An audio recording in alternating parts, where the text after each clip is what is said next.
Welcome to academy. जी student, आज हम बात करेंगे ब्लॉकचेन नेटवर्क पे। ब्लॉकचेन नेटवर्क जो है बहुत ही ज़्यादा इम्पोर्टेंट टॉपिक है और आजकल जो है इंटरनेट पे बहुत ज़्यादा फेमस टॉपिक है, क्योंकि इस पे ही आपका क्रिप्टो करेंसी काम करता है और आने वाले वक्तों में वेब 3.0 वो भी इसी के बेस पे काम करेगा।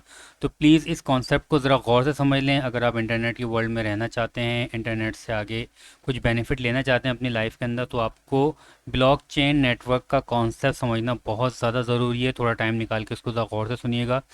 आज की वीडियो में मैं ब्लॉकचेन नेटवर्क को बहुत ही सिंपल वे में एक्सप्लेन करूँगा। हो सकता है थोड़ी वीडियो लंबी हो जाए, लेकिन ये है कि आप कॉन्सेप्ट को बीच में मत छोड़िएगा, वरना फिर कुछ बात समझ में नहीं आएगी आपके।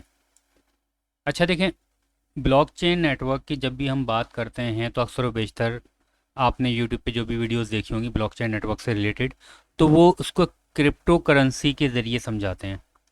वो ब्लॉकचेन नेटवर्क की जब बात करते हैं वो क्रिप्टो करेंसी के ज़रिए बात करते हैं कि हाँ भी क्रिप्टो करेंसी इस तरह ब्लॉकचेन नेटवर्क पे काम कर रही है। ये क्यों, इसकी रीज़न क्या है? इसकी रीज़न ये है कि ब्लॉकचेन नेटवर्क की मल्टीपल एप्लीकेशंस हैं, जिसमें से क्रिप्टो करेंसी भी एक एप्लीकेशन है। यानी क्रिप्टो करेंसी जो है ब्लॉकचेन नेटवर्क के आर्किटेक्चर पे ही काम करता है, नंबर वन।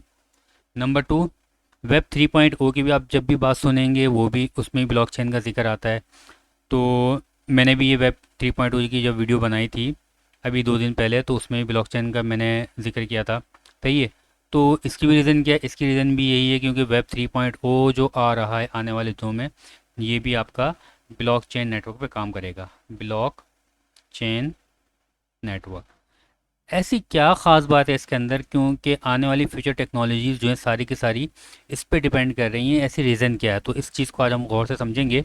अच्छा, एक अहम बात यह है कि अक्सर और बेशतर जब भी बच्चों को समझाया जाता है ब्लॉकचेन नेटवर्क, तो वो समझते हैं क्रिप्टो करेंसी और ब्लॉकचेन नेटवर्क एक ही चीज़ है, या बिटकॉइन जो कि क्रिप्टो करेंसी की एक टाइप ही है ज़ाहिर सी।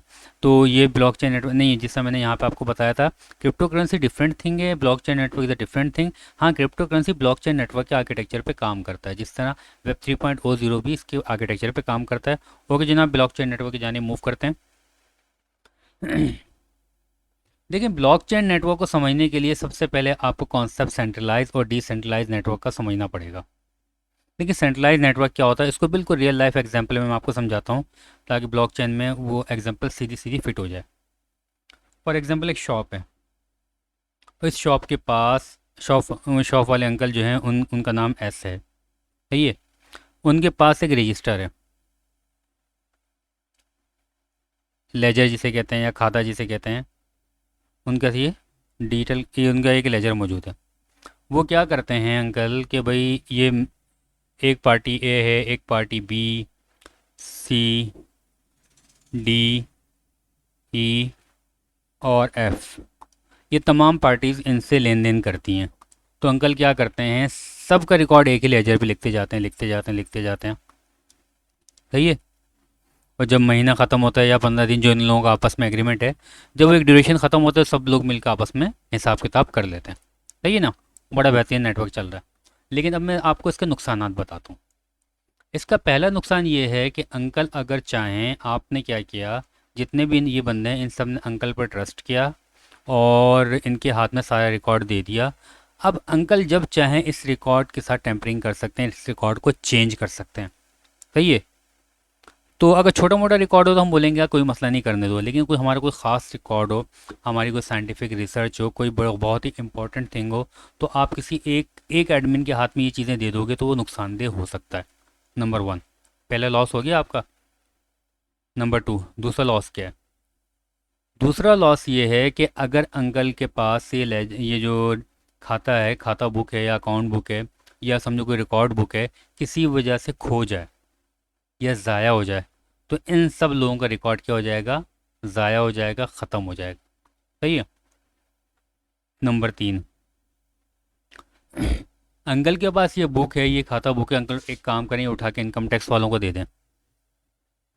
इससे क्या नुकसान क्या होगा आपका? इनकम टैक्स वाले बोलेंगे अच्छा, ये मिस्टर ए जो हैं इतनी ट्रांजेक्शन करते हैं मंथली, मिस्टर बी जो मंथली इससे इतनी ट्रांजेक्शन करते हैं, चलो इन सब पे इनकम टैक्स लगा दो। यानी उन्होंने आपका डेटा जो था दूसरी कंपनीज को सेल आउट कर दिया, दूसरी कंपनीज को दे दिया, जिससे आपका लॉस भी हो सकता है। यानी ये सारे इसके नुकसान हैं। इसको देखते हुए हम डिसेंट्रलाइज नेटवर्क बनाते हैं। सही है। डिसेंट्रलाइज नेटवर्क क्या होता है, इसमें तमाम के तमाम लोगों को इक्वल राइट्स हासिल होते हैं। यहाँ पे अंकल को ज़्यादा राइट्स है क्योंकि सबका रिकॉर्ड वो रखते थे। यहाँ पे तमाम लोगों को इक्वल राइट्स मिले हुए हैं। किस तरीके से, फर्स्ट करो अंकल इस जगह पे बैठिए, अंकल हैं, ऐसा सही है ना, और सारी पार्टीज ये हैं A B C D E, सही है। ये मैं आपको एग्जांपल दे रहा हूँ तो गौर से समझना, ये समझ में आगे समझ लो, आपने ब्लॉकचेन नेटवर्क समझ लिया। अंकल ने क्या किया, अंकल से के साथ कोई भी ट्रांजैक्शन होती है, जो भी मामला होते हैं, वो अंकल क्या करते हैं, इस ट्रांजैक्शन को एक खाता बनाते हैं, उसमें रखते हैं। फिर क्या करते हैं, ए से जो ट्रांजैक्शन वो भी इसमें लिखा, बी से जो हुई वो भी इसमें लिखा, सी से लिखी वो भी, सब के इसमें लिखी, और इसकी एक कॉपी ए को भी दे दी, बी को भी दे दी, सी को भी दे दी, डी को भी दे दी और ई को भी दे दी। यानी ए के साथ जितने ट्रांजैक्शंस हैं वो बी को भी पता है, बी के साथ जितने ट्रांजैक्शन हैं वो ए को भी पता है, सी को भी पता है, डी को भी पता है। यानी हर बंदा हर एक के साथ होने वाले ट्रांजैक्शन जो है सबको सारे ट्रांजैक्शन पता है। यानी इन्होंने क्या किया, एक लेजर बना लिया, एक उन्होंने क्या नाम है अकाउंट्स बुक बना ली, उस सबके साथ शेयर कर दिया। ये कहलाता है डिसेंट्रलाइज नेटवर्क, और ब्लॉकचेन नेटवर्क इस रूल पे काम करता है, सही है। अब मैं आपको उसको टेक्निकल वे में लेके चलता हूँ। देखिए ब्लॉकचेन नेटवर्क की अगर हम बात करेंगे, बाय डेफिनेशन देखें तो ब्लॉकचेन नेटवर्क को हम ये भी कह सकते हैं डिस्ट्रीब्यूटेड लेजर टेक्नोलॉजी, यानी ऐसे टेक्नोलॉजी जिसमें आपका लेजर जो है, अकाउंट बुक जो है, डिस्ट्रीब्यूट हुआ अराउंड द नेटवर्क, इसको डीएलटी भी कहते हैं। हम लोग बाय डेफिनेशन देखते हैं, blockchain network is a distributed digital ledger that record information about. अब इन्फॉर्मेशन किसी भी चीज़ की हो सकती है। आजकल के ज़माने के अंदर जो अभी फ़िलहाल ब्लॉकचेन नेटवर्क की सबसे बड़ी एप्लीकेशन आपके सामने क्रिप्टो करेंसी है। क्रिप्टो करेंसी के अंदर जितनी भी बिटकॉइंस का रिकॉर्ड है या जितनी भी कोई दूसरी करेंसी का रिकॉर्ड है, सारा का सारा आपका डिसेंट्रलाइज नेटवर्क पर है। कोई एक बंदा, कोई एक सेंट्रल अथॉरिटी उसको मॉनिटर नहीं कर रही, कोई एक सेंट्रल अथॉरिटी उसको कंट्रोल नहीं कर रही, बल्कि पूरे नेटवर्क में मौजूद तमाम कंप्यूटर्स, जिनको हम नोड कहते हैं, डिसेंट्रलाइज नेटवर्क के अंदर जो तमाम नेटवर्क्स या तमाम जो कंप्यूटर्स आपस में कनेक्टेड होते हैं, जिसमें ये ये जितने स्टार्स बने हुए हैं ना, ये सारे समझ लो ये नोड्स कहलाते हैं। हाँ, ये जितने भी नोड्स होते हैं सब लोग मिलकर इन्फॉर्मेशन, सबकी एक कॉपी जो है सबके पास सेव होती है, सही है। अब ये इन्फॉर्मेशन मेडिकल से रिलेटेड भी हो सकती है, ये इन्फॉर्मेशन साइंटिफिक रिसर्च भी हो सकती है, एजुकेशनल रिकॉर्ड भी हो सकता है, कुछ भी हो सकता है, बस एक इन्फॉर्मेशन है, तो सब अपडेट है इसके साथ, सही है। यानी कोई एक सेंट्रल अथॉरिटी नहीं है जिसके बाद इन्फॉर्मेशन सब अपडेट है। इससे फ़ायदा क्या होगा, इससे फ़ायदा ये होगा, मिसाल के तौर पे ये वाली नोड है, यहाँ का जो एडमिन है ये कुछ बेईमानी करना चाहता है कि यार एक काम करो, मेरे पास जो सबके पास इन्फॉर्मेशन है मेरे पास भी है, तो मैं इस इन्फॉर्मेशन को चेंजेस लेकर आ जाता हूँ।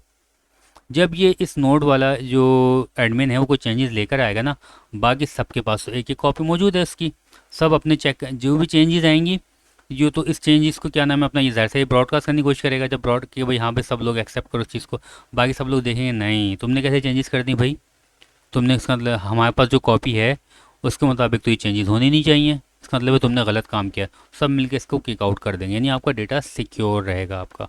और किसी वजह से ये नोड ऑफ हो जाती है, कोई लॉस आ जाता है, आग वगैरह लग जाती है, तबाह बर्बाद हो जाती है, तो यहाँ पे जब इसको दोबारा कंस्ट्रक्शन करके दोबारा नया कंप्यूटर या नई नोड कनेक्ट की जाएगी, तो वो सबसे लेजर से एक ही कॉपी लेके अपने आप को अपडेट कर लेगा। नहीं, इसका मतलब है आपका डेटा ज़ाया भी नहीं हुआ, जो उसमें डर था सेंट्रलाइज नेटवर्क के अंदर, ना आपका डेटा चेंज हुआ, भैया। अब हम blockchain network, it is unique in that way it's totally decentralize, ये टोटली डिसेंट्रलाइज होता है, rather than being maintain in one location by a centralize administrator, बजाय इसके कि हम इसको एक सेंट्रलाइज एडमिनिस्ट्रेटर के ज़रिए एक सेंट्रल लोकेशन पर इसको मैनेज करें। Many identical copies of the data are held on multiple computers, एक ही डेटा की मल्टीपल कॉपीज़ बना के जो है उनको मल्टीपल कंप्यूटर्स पे, या जिनको हम नोड कहते हैं डिसेंट्रलाइज नेटवर्क के अंदर, उस सब पे स्प्रेड आउट कर दिया जाता है अक्रॉस अ ग्लोबल नेट, सबके पास दे दिया जाता है, सही है। यानी बिल्कुल यही चीज़, ये चीज़ समझ में आ गई ना, मतलब ये आपने ब्लॉकचेन नेटवर्क की मेन थीम को आपने समझ लिया। अच्छा, ब्लॉकचेन नेटवर्क को हम ब्लॉकचेन कहते क्यों हैं, इसकी रीज़न क्या है, इसकी रीज़न ये है कि जनाब ब्लॉकचेन नेटवर्क के अंदर मैंने आपको बताया कि सपोज़ कर लो ये एक नोड है, ये दूसरी नोड है, ये तीसरी नोड है, सबके पास डेटा की कॉपी सेव होती है। तो फर्स्ट कोई मैं ये वाली नोड उठाता हूँ, इसके बाद जो डेटा की कॉपी समझो यानी एक लेजर जो है सबके साथ शेयर होता है। अब इस लेजर के अंदर जो डेटा होता है ना, उसको ब्लॉक के फॉर्म में रखा जाता है। किसके फॉर्म में रखा जाता है? ब्लॉक के फॉर्म में। और सारे ब्लॉक आपस में कनेक्टेड होते हैं। इसी वजह से हम कहते हैं डेटा को ब्लॉक चेन नेटवर्क। इसको हम ब्लॉक चेन नेटवर्क क्यों कहते हैं? क्योंकि ये जो डेटा की जो एक कॉपी होती है जो सबके पास होती है, यही सेम इसके पास भी होगी, यही सेम इसके पास भी होगी। लेकिन क्या है का स्ट्रक्चर किस टाइप का होगा? सारे डेटा जितना भी होगा ब्लॉक के फॉर्म के अंदर होगा, और सारे ब्लॉक आपस में एक दूसरे के साथ कनेक्टेड होंगे।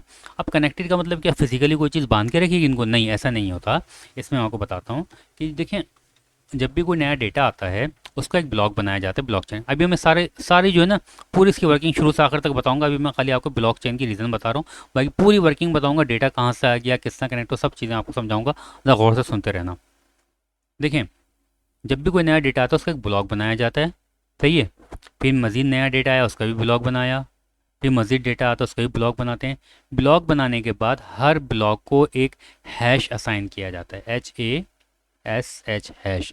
हैश क्या होता है? इस ब्लॉक की आईडी होती है, आइडेंटिफिकेशन होती है, या समझ लो इस ब्लॉक का फिंगरप्रिंट होता है। यानी हर ब्लॉक के बाद डेटा भी होता है और उसका अपना एक हैश होता है, आईडी होती है। पिछले वाले ब्लॉक का भी अपना डेटा होता है और इसकी अपनी आईडी भी होती है, हैश आईडी। इसके बाद भी अपना डेटा होता है, उसकी भी अपनी हैश आईडी होती है, सही है। और अब चेन कैसे बनेगी? ये तो ब्लॉक बन गया, अब ब्लॉक चेन है ना बेसिकली, तो चेन कैसे बनेगी? चेन इस तरह बनेगी, ये जो अगला ब्लॉक होता है ना इसके पास पिछले वाले की भी आईडी होती है। क्यों? ताकि बताने के लिए मेरे पीछे ये वाला है, सही है। ये वाला ब्लॉक है ना, इसके बाद पीछे वाले की भी आईडी होती है, ताकि बताने के लिए मेरे पीछे ये वाला है।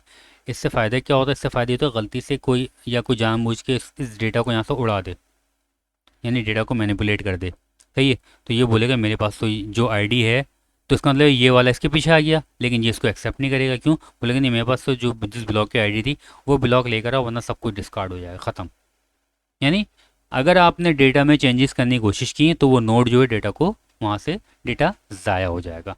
तो समझाने का मकसद ये है, बल्कि यहाँ पढ़ लेते हैं। The name block chain is described as a chain that is made up of blocks of data. Whenever a fresh data is added to the network, a new block is created। वही बात जो मैंने अभी आपको समझाई है। And attached to the chain, all nodes of the network update their blockchain record।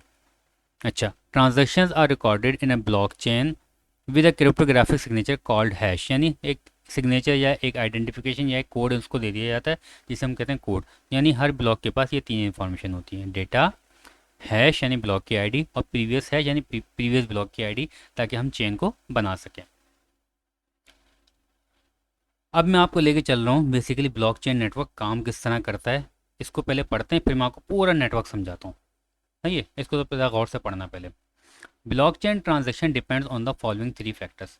अब हम बात करते हैं बेसिकली ट्रांजेक्शन या इंफॉर्मेशन वहाँ पे किस तरह मूव करती है ब्लॉकचेन नेटवर्क के अंदर, उसको ज़रा गौर से समझना। देखें, blockchain transaction depends on the following three factors. जब ट्रांजेक्शन होती है तो उसके अंदर तीन फैक्टर्स इन्वॉल्व होते हैं। नंबर वन, क्रिप्टोग्राफिक कीज़, यानी जो भी नोड या जो भी यूज़र डेटा को चेंज करता है या डेटा को इनिशिएट करता है या कोई ट्रांजेक्शन इनिशिएट करता है, तो उसके पास दो क्रिप्टोग्राफिक कीज़ होती हैं, सही है। एक कहलाती है पब्लिक की और एक कहलाती है प्राइवेट की। बात समझ में आ रही है तो अच्छी बात है, वरना 2 मिनट सब्र कर लो, मैं डायग्राम से समझाता हूँ, सही है। हर यूज़र के पास दो कीज़ होती हैं, एक पब्लिक की और एक प्राइवेट की। इसकी एग्जांपल क्या है? इसकी एग्जांपल ये है कि जिस तरह आजकल के ज़माने के अंदर आपका ईमेल एड्रेस होता है, सब लोग आपके ईमेल, आप सबको बड़े खुशी खुशी अपना ईमेल एड्रेस बता देते हो कि हाँ भाई मेरा ईमेल एड्रेस ये है, लेकिन आप किसी को अपना पासवर्ड नहीं बताते। तो ईमेल एड्रेस जो है वो आपकी पब्लिक की है, वो चूँकि वो भी आपको आइडेंटिफाई कर रही है ना, वो ऐसी की है, या ईमेल एड्रेस जो है वो जाहिर से तो वो आपको आइडेंटिफाई करता है, इसका मतलब वो आपकी की है वो। तो वो, लेकिन वो पब्लिक की है जो पब्लिक को पता होती है। एक होती प्राइवेट की, उस ईमेल एड्रेस का पासवर्ड, सही है। तो ये अपना क्रिप्टोग्राफिक कॉन्सेप्ट, सॉरी अपना ब्लॉकचेन नेटवर्क के अंदर ईमेल आईडी का कॉन्सेप्ट नहीं है, लेकिन मैं आपको एक एग्जांपल दी है कि इस तरह एक पब्लिक की होती है और एक प्राइवेट की होती है। ये कहाँ से आती है? ये डिसेंट्रलाइज नेटवर्क जो है वहाँ से आपको जनरेट होती है। अब कैसे जनरेट होती है थोड़ी देर बाद में बताता हूँ मैं आपको। अच्छा, कोई भी ट्रांजेक्शन होती है उसके बाद तो वो डिपेंड करती है क्रिप्टोग्राफिक कीज़ के ऊपर, number one. Number two, decentralise network के ऊपर। जाहिर सी बात, जब डिसेंट्रलाइज नेटवर्क होगा तो ब्लॉकचेन नेटवर्क बनेगा ना। A node to store and transaction and record the network. यानी देखें, जो ब्लॉकचेन नेटवर्क है 3 चीज़ों पर डिपेंड करता है। नोड पे डिपेंड करता है जो ट्रांजेक्शन का रिकॉर्ड रखती है, सही है, और ब्लॉकचेन नेटवर्क जो पूरा इस पर डिपेंड करता है। दो चीज़ें। तीसरी चीज़, जब डेटा शेयर होता है, डेटा मूव होता है या इनिशिएट होता है जो भी, तो जो नोड इसके साथ कनेक्टेड होती है, वो डेटा करते वक्त उसको उसकी एक पब्लिक की होती है और एक उसकी प्राइवेट की होती है, जिससे उसकी आइडेंटिफिकेशन होती है कि हाँ भाई किसने डेटा इनिशिएट किया है, सही है। अच्छा, आगे बढ़ते हैं। Cryptographic key consists of two keys, private key and public key. These keys help in performing successful transaction between two parties. ये बात मैंने अभी कर दिया आपसे। If this key is lost, your asset will be lost forever. No central authority keeps a record of that key. क्या मतलब हुआ इसका? देखें, ये डिसेंट्रलाइज नेटवर्क का एक बहुत बड़ा फॉल्ट है या मसला है, ठीक है। इसको आप मसला कह लो या इसको अपनी सिक्योरिटी कह लो, क्या मसला, क्या मसला ये है, जो प्राइवेट की और पब्लिक की जो दोनों होती है, तो पब्लिक की तो चलो पूरी पब्लिक को पता होती है, सही है, आपको भी पता होती है और आपके दोस्तों को भी पता होती है, सबको पता होती है पब्लिक की आपकी। लेकिन ये प्राइवेट की होती है ना, ये सिर्फ और सिर्फ ऑटोमेटिकली आपके लिए जनरेट होती है और सिर्फ आपको पता होती है। अगर ये की आपसे, प्राइवेट की आपसे लॉस हो गई, कि कोई नुकसान हो गया आपका, तो आप जो है इस सेंट्रलाइज डिसेंट्रलाइज नेटवर्क के ऊपर अपनी आइडेंटिफिकेशन खो दोगे, ख़त्म हो जाएगी आप, और आपका जितना भी डेटा है हमेशा के लिए चला गया आपके पास से। आजकल के ज़माने में क्या होता है, याहू की का पासवर्ड आप भूल जाते हो, कोई बात नहीं, आप पासवर्ड रिकवर कर लेते हो। फेसबुक का पासवर्ड आईडी पता होती है आपको, फेसबुक की पासवर्ड भूल गए, कोई बात नहीं, वो रिकवर हो जाएगा। क्यों हो जाएगा? क्योंकि वो एक सेंट्रलाइज नेटवर्क है, सेंट्रलाइज सर्वर हैं, उनके पास आपका पासवर्ड भी है, उनके पास आपकी क्या नाम अपना क्या कहते हैं आईडी भी है, सही है, तो वो उसको रिकवर करवा सकते हैं। लेकिन जब ब्लॉकचेन की बात करते हैं तो यहाँ पे कोई सेंट्रलाइज नेटवर्क नहीं है, कोई सेंट्रलाइज सर्वर नहीं है, कोई सेंट्रलाइज एडमिन नहीं है। तो अगर यहाँ पे अगर आपकी प्राइवेट की खो गई तो इसका मतलब सारा का सारा डेटा लॉस हो गया आपका। तो ये एक तरह से सिक्योर भी है, सिक्योर, इतनी सख्त सिक्योरिटी कि खुद भी फंस जाओगे इसके अंदर, सही है, number one. Number two, the digital signature is merged with the peer-to-peer network. A large number of individuals who act as authorities use the digital signature in order to reach a consensus on transaction among other issues. बल्कि यार ये इतनी सी बात जो है ना, ये इतनी सी बात अभी नहीं समझना, अब मैं अगली स्लाइड बता रहा हूँ, उसका रिवर्स आएंगे फिर मैं आपको समझाऊंगा, ठीक है। अब तक जो हमने बातें कही हैं उसको अब ज़रा मैं यहाँ पर समझा रहा हूँ, और यहाँ से पहले जितनी बातें ज़रूरी थी वो मैंने कर ली। अब मैं आपको जैसे समझा रहा हूँ उसका कान खोल के सुन लेना। मिसाल के तौर पे ये एक कंप्यूटर है, अब हम बात करते हैं यहाँ पे डेटा मूव कैसे होता है, ठीक है, और ये ब्लॉकचेन नेटवर्क है, ये आपका कंप्यूटर है। आप ब्लॉकचेन नेटवर्क के साथ कनेक्ट होना चाहते हो, आप बोलते हो यार मैं भी ज़रा ब्लॉकचेन का क्या ना अपना पार्टिसिपेशन करना चाहता हूँ इसमें, मैं भी जो है इसकी सर्विसेज को इस्तेमाल करना चाहता हूँ मैं, सही है भाई, कर लो। आपको क्या करना पड़ेगा, आपके पास 3 तरीके हैं इसके साथ पार्टिसिपेट करने के। नंबर वन, पहला तरीका, जो ब्लॉकचेन की कंपनीज़ हैं जो सर्विसेज प्रोवाइड कर रही हैं, आप उनसे रब्ता करोगे, सही है, और वो आपको कीज़ असाइन कर देंगे अपनी नोट के ज़रिए, प्राइवेट की और पब्लिक की। आप उन पब्लिक और प्राइवेट की के ज़रिए इस ब्लॉकचेन नेटवर्क को एक्सेस करोगे, यहाँ के सर्विसेज इस्तेमाल कर लोगे, सही है। नंबर टू, आप उन्हीं ब्लॉकचेन सर्विस प्रोवाइडर से रब्ता करोगे, उनसे बोलोगे यार मेरे कंप्यूटर को एज ए नोड कनेक्ट कर दो, यानी जिस तरह ये सारी नोड बनी हुई है ना, मैं भी अपने कंप्यूटर को एज ए नोड कनेक्ट करना चाहता हूँ, मैं भी चाहता हूँ इससे भी। क्यों? क्योंकि मैं भी अब तमाम नेटवर्क के ट्रांजैक्शन का रिकॉर्ड, मैं चाहता हूँ मेरे कंप्यूटर में भी तमाम नेटवर्क के ट्रांजैक्शन का रिकॉर्ड मेरे पास भी हो, सही है। तो उसके लिए कॉमन सी बात है भाई कि आपके कंप्यूटर की पावर बहुत ज़्यादा होनी चाहिए, number one. Number two, processor अच्छा होना चाहिए, हार्डवेयर अच्छा होना चाहिए, इंटरनेट कनेक्टिविटी अच्छी होनी चाहिए, सही है, क्योंकि भाई million and billion of transaction पूरे वर्ल्ड में चल रही हैं, तो सबका रिकॉर्ड एक एक कॉपी, आप कितनी तेज़ी से फास्ट प्रोसेसिंग होगी आपकी, सही है। पावर कंजम्पशन, आपको इलेक्ट्रिक पावर कंजम्पशन कितनी ज़्यादा चाहिए, सही है। तो इसका मतलब ये कि अच्छा, ये जब ये आप एज ए नोड ज्वाइन करते हो ना, सही है, तो पब्लिक की प्राइवेट की आपके पास अभी भी होती है, लेकिन अब इसमें एडिशनल चीज़ क्या हो गई है, अब जितनी भी ट्रांजेक्शन हो रही है इसकी एक रिकॉर्ड की कॉपी आपके पास, पूरी दुनिया का जितनी ट्रांजेक्शन हो रही है ना, इसकी एक रिकॉर्ड की कॉपी आपके पास भी आ रही है। पहले वाले केस करने क्या था, आपने जैसे सिंपल यूज़र ज्वाइन किया था, आपका पूरे रिकॉर्ड का नेटवर्क का रिकॉर्ड आपके पास नहीं आ रहा था ये, लेकिन अब इसमें जो है आप एज ए नोड बन गए हो। अब आप एज ए नोड काम कर रहे हो, जिससे ये सारी नोड है, ये भी नोड है, ये भी नोड है, ये भी नोड है, ये भी नोड है, सारी नोड है ना ये। तो ये आप भी एक नोड बन गए हो। तो अब आपके पास सारी कॉपीज़ आ रही हैं, सारा आप पूरा एक तरह से इनके साथ पार्टिसिपेट कर रहे हो। दो तरीक़ेकार होगा ब्लॉकचेन नेटवर्क में शामिल होने के। तीसरा तरीक़ेकार क्या होता है, आप नोड तो बनते हो, नोड बनने के बाद आप बोलते हो कि मैं माइनिंग भी करूँगा। अब माइनिंग क्या होती है, इसका कॉन्सेप्ट मैं थोड़ा सा आपको देता हूँ।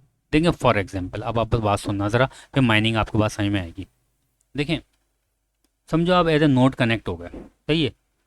अब आप यहाँ से कोई ट्रांजेक्शन करते हो इसके साथ, ये वाले के साथ, आप समझ लो आप पॉइंट ए हो और ये पॉइंट बी है, सही है। आप एक डेटा निकालते हो अपने पास से, कोई डेटा लेते हो जो उसको सेंड करना है आपने, उस डेटा का आपने ब्लॉक बनाया, सही है। इस ब्लॉक को के अंदर आपने इससे ट्रांजेक्शन करनी है बी के साथ, तो बी की पब्लिक की आपने, बी की पब्लिक की आपने यहाँ पे इसमें मेंशन की, ताकि ब्लॉक को पता हो कि मैंने बी के पास जाना है। और अपनी पब्लिक की यहाँ पे अटैच कर दी, अपनी ए की पब्लिक की आपने यहाँ पर अटैच कर दी। तो ब्लॉक जो है उसको पता है कि मुझे इसी ने भेजा है और मुझे इसके पास जाना है। हाँ भाई, ब्लॉक यहाँ से यहाँ गया, सही है। जब यहाँ से यहाँ ब्लॉक गया तो ये सबके पास ब्रॉडकास्ट भी हुआ, इसके पास भी हुआ, इसके पास भी हुआ, इसके पास भी आया, इसके पास भी आया, इसके पास भी आया, इसके पास भी आया, इसके पास भी आया, इसके पास भी आया, इसके पास भी, इसके पास भी, जितने नेटवर्क कंप्यूटर सबके पास ये ब्लॉक गया, सही है। और सब ने इसको चेक किया, वेरीफाई किया। मुख्तलिफ अलगोरिथम हैं, मुख्तलिफ मैथमेटिकल प्रोसेस हैं, वो आने आने वाले जो जब हम इसके प्रोटोकॉल्स पे बात करेंगे तो हम उसमें डिटेल में देखेंगे किस तरह वेरिफिकेशन होती है, सही है। तो सब ने इसको वेरीफाई किया, हाँ भाई ट्रांजेक्शन वेरीफाइड हो गई है, हाँ भाई तुम डेटा इसको सेंड कर सकते हो, सही है भाई, इसने डेटा सेंड किया, ओके हो गया, सही है। लेकिन सब ने चेक तो कर लिया, ओके वेरीफाई कर दिया, लेकिन अब जो ट्रांजेक्शन हुई है, समझो इसने इसको कोई डेटा भेजा, सही है। लेकिन भाई वो जी डेटा जो इसको भेजा है, अब सब ने वेरीफाई तो कर लिया, हाँ भाई तुम उसको भेज सकते है, लेकिन सब ने अभी अपना रिकॉर्ड अपडेट नहीं किया। इनको रिकॉर्ड कौन अपडेट करवाएगा, तो इन नोड्स में से कुछ नोड ऐसी होती हैं जो एक इजाफी काम करती हैं, उसे हम कहते हैं माइनिंग।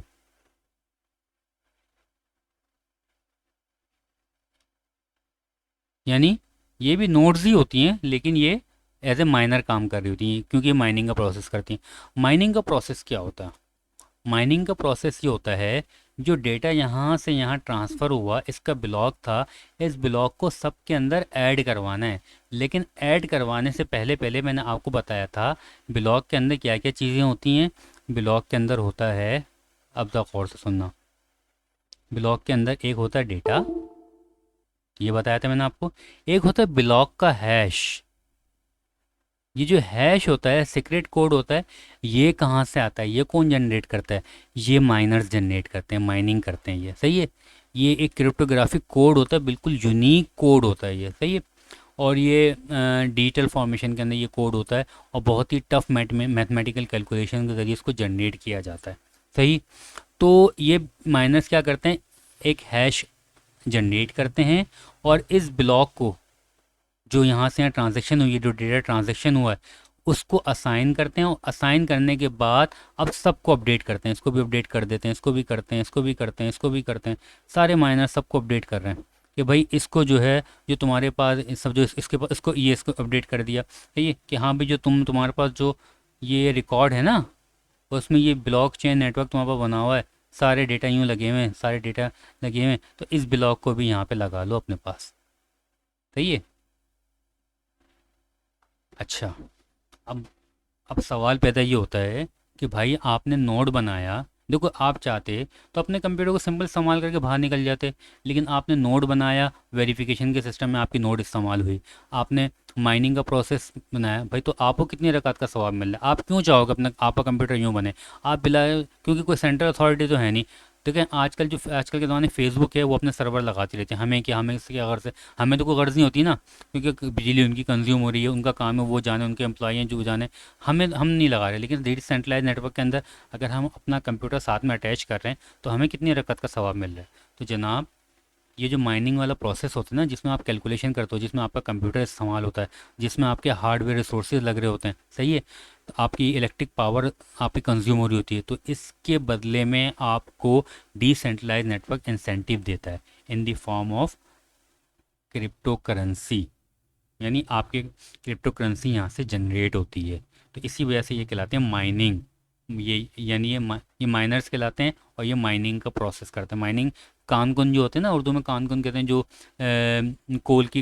कोल की माइनिंग करते हैं, यानी जाने कोयला निकालते हैं, या फिर जो गोल्ड की माइनिंग करते हैं, गोल्ड निकालते हैं, सही है। तो ये बिटकॉइन की या ये समझ लो क्रिप्टो करेंसी की माइनिंग करते हैं।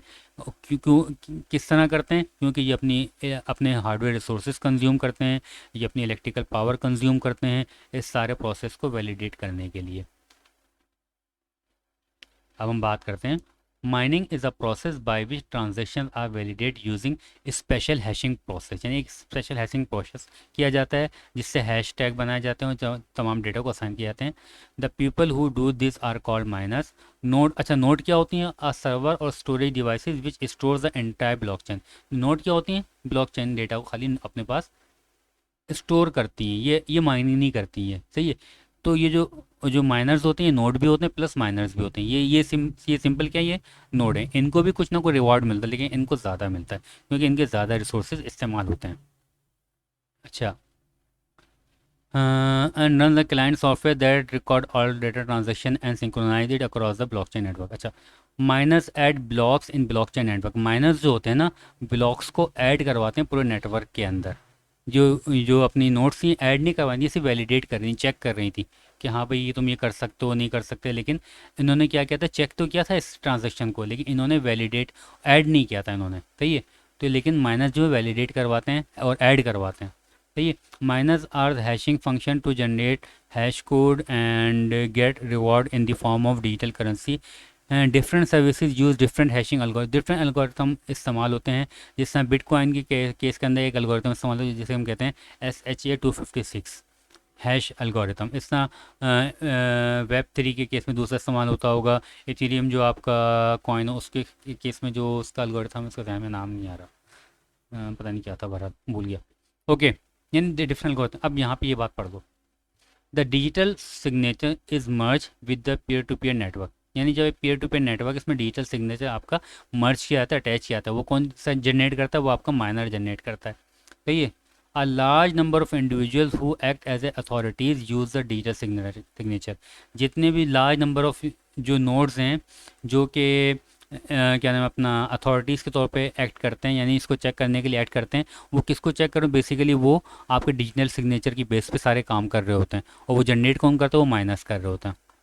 In order to reach a consensus on transaction among other issues, when they authorize a deal, it is certified by a mathematical verification which result in a successful secure transaction between two network। सब बात सारी clear हो गई, सही है। अगर यहाँ तक बात समझ में आ गई बहुत अच्छी बात है, वरना यहाँ तक बात को दोबारा सुन लेना। अब यहाँ पे ब्लॉकचेन नेटवर्क की एक पूरी ट्रांजेक्शन की पूरी स्टोरी यहाँ पे मौजूद है। देखें, एक कंप्यूटर है, अब चाहे ये एज ए नोड कनेक्ट है या माइनर जो भी कनेक्ट है, इसने डेटा जनरेट किया इन दी फॉर्म ऑफ ब्लॉक, सही है।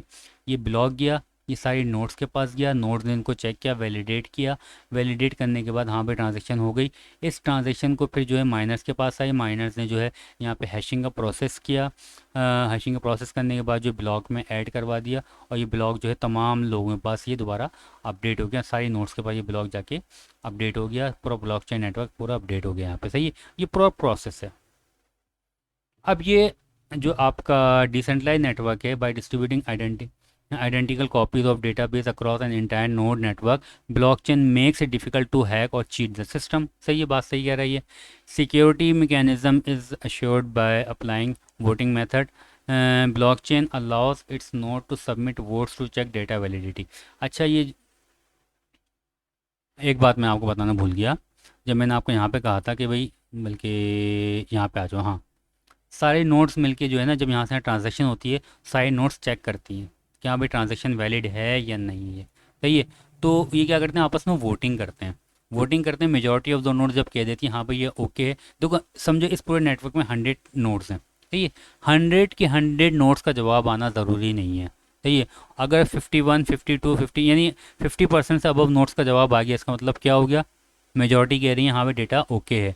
तो ये वोटिंग होती है, ज़्यादातर ने कह दिया हाँ भाई डेटा ओके है, चलो भाई ट्रांजेक्शन डन हो गई। तो इसे हम कहते हैं वोटिंग सिस्टम इसमें इम्प्लीमेंट होता है, इसके अंदर काम वोटिंग सिस्टम के बेस पे ये लोग काम कर रहे होते हैं। अच्छा, ये बात कर दी यहाँ पे।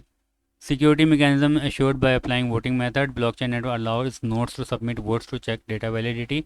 If a hacker want to change, manipulate data, it requires a change to complete change of the blockchain related to data in all nodes of the block. अगर कोई हैकर चाहे कि यार मैं डेटा को चेंज करूं, समझो एक हैकर बैठा हुआ, उसने इस नोड को हैक कर लिया और इसका जो क्या नाम है अपना लेजर है, इसमें यहाँ पे ये फला चीज़ चेंज कर दी। तो जब ये इसको ब्रॉडकास्ट करेगा ना, तो सब उसको किक आउट कर देंगे, नहीं तुम गलत काम कर रहे हो। लेकिन हैकर ज़्यादा स्मार्ट है, वो बोले यार एक काम करता हूँ, मेजॉरिटी ऑफ मैं इसको भी अपना हैक करता हूँ, इसको भी हैक करता हूँ, इसको भी हैक करता हूँ। भाई एक ब्लॉक चेन नेटवर्क के अंदर 100 कंप्यूटर, 100 नोड्स की होंगी, हज़ारों नोड्स होंगी, हज़ारों, फर्ज करो 10,000 नोड्स हैं। ये कम से कम बता रहा हूँ मैं आपको, सही है ना, कम बता रहा हूँ मैं आपको, 10,000 नोट्स हैं। तो ये भाई 10,000 में से कम से कम हैकर को क्या करना पड़ेगा, 5,000 नोट्स को हैक करना पड़ेगा। क्या ये पॉसिबल है? नहीं ना। टेक्निकली, टेक्निकल की फील्ड, टेक्नोलॉजी की फील्ड के अंदर हम कह सकते हैं पॉसिबल है, सही है। लेकिन बहुत, आप ये समझ लो 0.0000000000001% शायद चांस हो इसके। कोई भी चीज़ टेक्नोलॉजी की दुनिया में इम्पॉसिबल नहीं है। हो सकता है आज हम ब्लॉकचेन नेटवर्क की ये क्वालिटी पढ़ रहे हैं, तो आने वाले दिनों के अंदर हमें यही सिक्योरिटी इशू सामने आ जाए, लोग इतने टेक्निकल एडवांस हो जाएं, इतने टेक्निकली एडवांस हो जाएं कि वो इसको भी चीट करना शुरू कर दें। तो फिर क्या होगा, जब तक एक नई टेक्नोलॉजी आ जाएगी, सही है। क्योंकि टेक्नोलॉजी चेंज होती रहती है भाई, सीधी सी बात है। कोई भी एक टेक्नोलॉजी हमेशा के लिए नहीं बनती। ओके। अच्छा, अब मैंने बात कही कि भाई हम how to invest and participate in blockchain network.